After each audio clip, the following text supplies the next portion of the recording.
It was like really hard for me to like keep myself calm. I'd like to say I'm a composed person on camera, off camera, like not even close. But I'd like to say I can keep myself pretty composed. Oh man, it was really hard. I wanted to just like freak out and like hug them, and I was just keep it professional. Keep it professional. And Misha was so nice. Speaking of Misha. When he left, I asked him about my favorite show with my favorite actor, Cooking Fast and Fresh with Wes. Wes Collins is a great cook, by the way. There's been a hiatus. There were 4 episodes, 4 fantastically thrilling episodes. And then it just like stopped and I was really sad. And I said, if I ever meet him, I'm going to ask him. And I saw him. And as he's leaving, I go, will there any more episodes of Cooking Back to First with Wes? And he goes, hopefully, I'll have to talk to my son about that. And Misha was just so nice. They were all so nice, so nice. Everyone, like, not a single one was like mean or anything. They were all really funny and really nice. So nice. Oh, Jensen was fantastic. And so was Jared. I mean, Jared was wearing an Always Keep Fighting shirt. How's it going, guys? Good? Awesome. That's always the fun part. I am truly and legitimately excited to go smaller again in a really weird way. I got into this show not because of the science fiction element so much as because of the classic family, loyalty, sacrifice, trust. And so I love that we were telling it in this like sort of fantastical world and this weird chessboard, but I love that we're going back to kind of core issues. And for me, I'm really excited. I feel like I've been able to do so much as Sam. I don't feel like I've ever been able to play somebody's son. Because John and Sam were not like, hey, Dad. Like, it was like, fuck you, Dad. You know, like, I'm 18, I'm out of here. I'm going to school. And you, you know, I'm out. And so I'm really excited because I am a son. Jared is, you know, so Sam, and I have 2 sons. It's interesting. I'm really looking forward to seeing where the writers take it.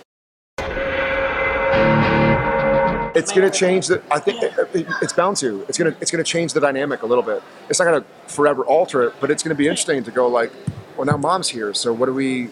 But she's also a hunter as well. So if we're out on a hunt, she's not going to sit around and knit while, you know, and like make us to-go sandwiches in a lunchbox. She's going to want to hunt, and the boys are going to be like, well. So I'm legitimately excited about that. That was kind of a really cool thing for me. Sometimes I think, yeah, I mean, she's a hunter. She's not going to stick around, and you know, it's a world she's not used to. There was no internet in 1982. The clothing was different. The iPods were different. So she's not going to feel at home like channel surfing. She doesn't watch the Kardashians. And John's nowhere to be found. Yeah, I mean, the last moment she was alive, she had a happy life. She had a husband and a baby and a 4-year-old or whatever, and then she's dead. You know. Right.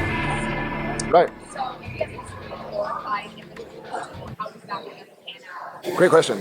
I feel like Sam probably has a little syntax error. Like Sam had issues with his father, and so I feel like he probably in his mind pitted his father and his mother against each other, even though they were probably more on the same side than he was willing to admit. I mean, you could argue that it's Mom's fault that we're here in the first place, since it was her lineage and her family was the hunters, not Dad. But I think Sam didn't have Mom to blame, so I feel like he put all this blame on Dad, and I think he's going to start to realize, being around Mom, that it maybe wasn't all Dad's fault, and you can't say it's anybody's fault when a demon kills you, but I think he's going to have a lot of introspection and learning to do now that Mom is back, and he's going to learn more about Mom, and vice versa, because she's like, we're just meeting each other for the first time, but I'm a 30-something-year-old man who's like fought angels, and I've been an angel and a demon, I've fought angels and demons, I've been tortured by the devil himself. Have a seat, Mom. I'm like Sam's my boy, man. I feel like, hard to say. It's not tough for me to like break out a character or anything, but I feel like what I've learned from Sam and learned as Sam has become an indelible part of Jared. So it's hard to parse it out and go like, hey, when I do that thing, it's probably because Sam did that. But I'm sure it exists, you know? I think a lot of the qualities that I try to like about myself, Sam helped teach me. So I like him. He, for years, blamed Dad, even though it was probably Mom's fault. And I think he's going to have to come to terms with not using Dad as a scapegoat anymore for all the problems. And Sam's dealt with it. And also the British men of letters, obviously we didn't start off on the right foot. So Sam's going to be like, well, we're on the same team, guys, but you shoot me, you're torturing me. I pissed off a writer or something. I don't know. I think there will always be some fans who aren't happy, but I think they'll be pleased with it. Yeah. The story was. Amy didn't come back to fuck it up. She came back to do it right, and she did it right. And I get to watch it on August 1st because I get to do my voiceover and stuff like that. But it was fun. I wanted to be a bigger part of it. I think they wanted me to be a bigger part of it as well. But it was shot during Supernatural, so I only did one day. Wow, but in that one day, it was a really good amount of stuff I got to do. I think Lucifer body jumping and the hunt for Lucifer is a good story. Certainly the return of Mom and this British Men of Letters who we introduced late in last season are going to give us a lot of stories. You know, the overarching mythology is not as big this year as it was last year because I don't know how we could necessarily duplicate that. But our plan is to be a little more intimate, a little more personal, get back to our roots a little bit more in terms of the standalones that we do. You know, first half I would say it's sort of more the hunt for Lucifer, and the second half is kind of more the British Men of Letters who don't quite see things the way our guys do. Well, our first Lucifer is going into the body of a aging rock star, and that's going to be played by Rick Springfield. So we're really pretty excited about that. Well, we're bringing, I don't know if you remember the Tool, the German necromancers. They're coming back. Just sort of, you know, one thing we always say we pride ourselves on is that try not to necessarily create a new monster, but take monsters that you might be familiar with, but give them their own stories. And that's probably worked best for us. Alpha Vampire, the Good Vampire Girl, you know, when we did the found footage episode, it became a werewolf, you know, those are all interesting characters, and they can really help drive stories. So, you know, not doing cardboard cutout monsters where it's just the hunt that's the thing, but what are these monsters like? How do our boys feel about them? One thing that's different than from our guys with the British Men of Letters is the British Men of Letters, everything's black and white. Either you're good or you're bad. If you're a monster, you're bad. They're not interested in your story. You know, where our guys have learned over the years, sometimes there's a story to tell, and, you know, in the question of Kate, that werewolf, you know, they were cool not hunting her down. British Men of Letters don't have that idea at all. That's a little more second half of the season stuff, but yeah, they're going to knock heads pretty good. Yeah. One that I can talk about. That's always tough, you know. They give us very specific instructions. You can't give this away. You can't give that away. Well, I think the episode with the Tool is really a good episode, and it's Hitler will play a part in it. That's about as much as I can tell you. You know, we have a lot of new writers on staff this year. I think we're going to sort of find out what their strengths and weaknesses are. A couple of them are off Scream. Steve Yockey is one guy's name, and then we have a guy, Davey Perez. And she has, you know, been in heaven, and our heaven is your fondest memories, and her fondest memories are this baby and this, you know, this little boy. And there's this whole 30-year gap that she doesn't know anything about. So it's a complicated, interesting relationship, and we're really happy to have Samantha back. It's great. Are you the youngest blogger here? Are you a blogger? I post a video show on ComicMix.com? All right. You are the youngest, aren't you? Yeah. You're 13? Oh my God. Gishwiz stands for the greatest international scavenger hunt the world has ever seen. Have you ever done a scavenger hunt? You have? What scavenger hunt? Birthday party stuff. So this is like that, but big. So people participate in over 100 different countries. We have broken 7 Guinness World Records. We have a mountain on Mars officially named Gishwiz now by NASA. It's pretty epic and super fun and very intense. People are like taking off work for Gishwiz now. And the winners get an all-expense paid trip with me to Iceland, which should be fun. Go to jointhehunt2016.com and check it out. And if nothing else, you can watch a video and see what it's about. But it's fun, I promise. It is an interesting thing, isn't it? Like, now we know that there is a God. That's got to change people's behavior a little bit, right? you would think. Maybe not. I guess we will see less agnosticism in the show, but at the moment, more than anything, what we're dealing with is having dealt with that big biblical storyline, we're taking things down to the family level. So we're operating in a more human, more personal realm this season, and that for us is good because it just offers a different scope on the show, and it allows us to operate in a different sphere, which I think for us as actors is just exciting because it means something different.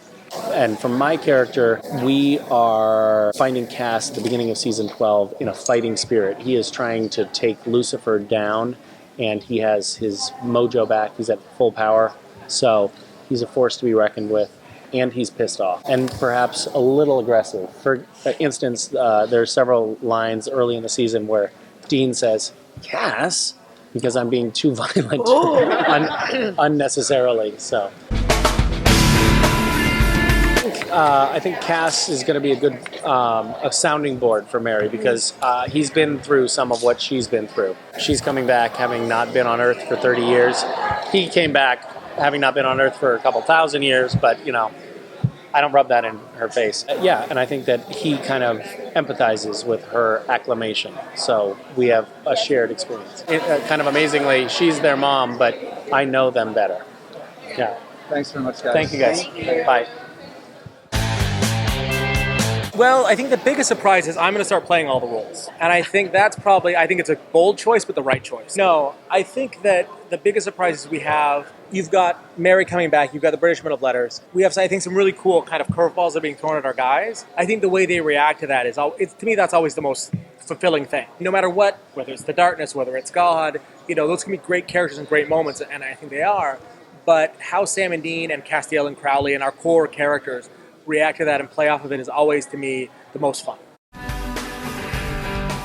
I mean, I think with Mary, you're looking at it from two different points of view. And from Mary's point of view, she grew up hunting, she gave it up, and she passed away.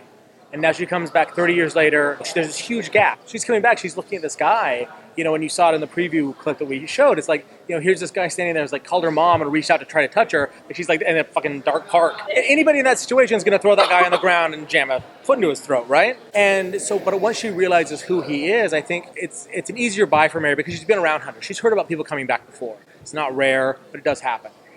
But she's coming back into a world that is in some ways very similar in terms of they're still hunters, they're still monsters, but in some ways very different. And she looks at them and they're heroes, and she's incredibly proud of them, but also I think very conflicted because you've got two guys that are doing the exact thing she ran away from herself. I don't think we want to build up a conflict in that way. I think at least, especially initially, everyone's just so happy to have Mom back. But as the season goes on, certainly there are going to be different points of view. Let's put it that way. In terms of the monsters, I think, for us, we feel like our core monsters are our best monsters. Episode 3, we're doing, I think, a very cool ghost story. Episode 4, I think we're bringing back something we haven't seen for a long time, which is psychics on the show. Episode 5, is the return of the Fool Society and some fun that happens there. And then, episode 6 is really kind of a really fun, hunter wake, a bunch of hunters in a room, playing a drinking game where whenever anybody says Wendigo, they all take a shot. I think all the early episodes have a really interesting feel. They feel like our show, but I think they feel different from each other. In this case, what makes the season interesting and what makes kind of the focus on hunters interesting is because we used to see, especially our demon angel characters, when they would come in mostly in mythological episodes, and hunters would come in mostly in standalones. That's almost flipped this season because a lot of our myth leans harder into, it's about hunting. It's about the world of hunters. It's British Men of Letters. It's about building out that world. So they're going to be a much more, I think, a core part of our myth than they have been in previous seasons. Jodie will be back for us. Donna, Claire, Alex will be back for us. We certainly hope, characters like Garth and people like that will be back for us. And then we're introducing some new characters that we hope people will enjoy. I would love to bring back Charlie. Charlie, and Felicia is awesome, and bringing her back. But I do think anytime you're bringing a character back, it's what is the time and the place to make it have the most impact. I mean, Mary Winchester, we waited 11 years. You know what I mean? I'm not saying we're going to wait 11 years for Charlie, although we probably will be around. But I think that's the question. It's to me, it's not an if, it's a when. But when can that really pay off for you? Not just in a, oh my God, here's this character we love coming back, but in a way where it's like, this is coming back and heavily impacting the show and our guys. There'll be much less of a focus on Angels and Demons this year. I think it's more grounded, more earth-based.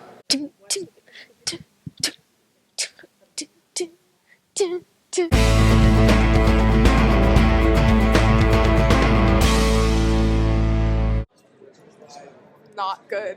I'm better than good. I'm great, but like I'm also doing not good. I'm like, have you seen that picture of that girl after she saw Beyonce at her concert where she's going like this? Like that's me.